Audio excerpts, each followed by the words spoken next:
Frank Zappa, the sexual revolution failed, and now we've entered the age of AIDS. What are you and your compatriots in the rock industry doing to handle the responsibility? It's not my responsibility.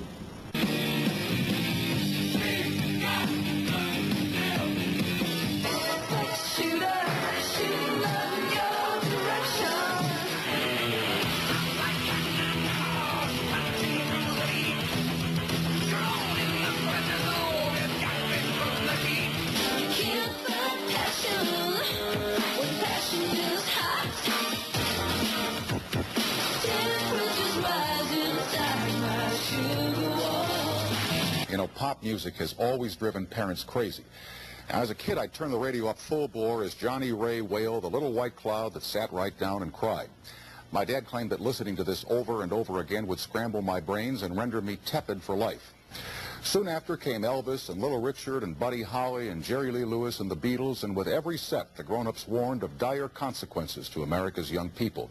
It continues right up until today. The music has prompted pickets, record burnings, even congressional hearings, where a call for record companies to print lyrics on album covers as a guide for concerned parents sparked a debate over censorship.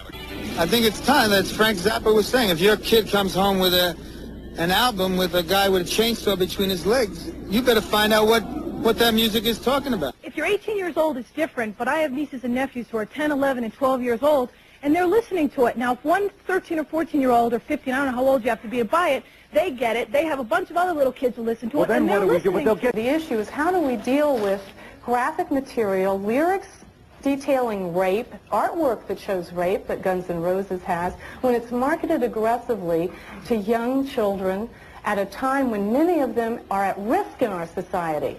There are many kids that are growing up without a lot of adult guidance. There are many kids that have problems. The National Mental Health Association estimates some 14 million children. And you think the music contributes to more of the problem? I think the music always sets a tone for a generation. I'm a father of 2 children, both adopted. I have a lot of friends in the music business, other rock performers who have children also. And all of them, including myself, we have a great concern for our children. That's why I'm here today. In my experience, sir, all over the world, one of the most interesting things about the music that young people are listening to is it gives us, as adults, a very clear insight as to what is going on in their minds. We can know what they're thinking by listening to the music that they surround themselves with. Say I was a father and my kid brought home something I really, really objected to, like a Skinhead record or a Toy Uzi or even a Guns N' Roses record with those lyrics on it. I would not immediately go crawling to the phone to call the cops or call Tipper Gore. I would not put my kid in a mental hospital for the kind of music they listen to. I would not send them to some deprogramming center, blame it on the music. What I would do is sit down with the kid and say, okay, you spent your own money on this.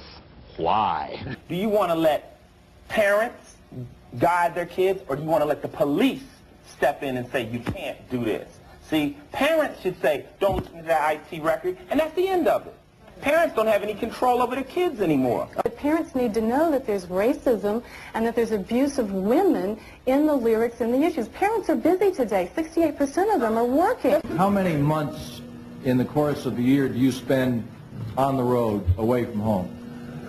In the course of a year, it would be tough to say. Over a 2-year period, because I would spend about 11 months on the road and 13 months at home recording an album, things like that, doing videos. 11 months on the road in a 2-year period. How will it be possible for you to, as a responsible parent, to spend the time that you suggest going through and listening to these records and finding out what it is that you want your son to listen to and what you don't want him to listen to? I'm very lucky that I have a wife who I've been going with for 10 years now. We've been married for 4, who is this incredible mother, and she, when I'm gone, fills the role, it's a very difficult job too, of mother and father. So we've seen a deterioration in values, and one of the things that I think we should do about it in terms of cause is to instill values into the young people in our schools. We got into this feeling that value-free education was the thing. And I don't believe that at all. I do believe there are fundamental rights and wrongs.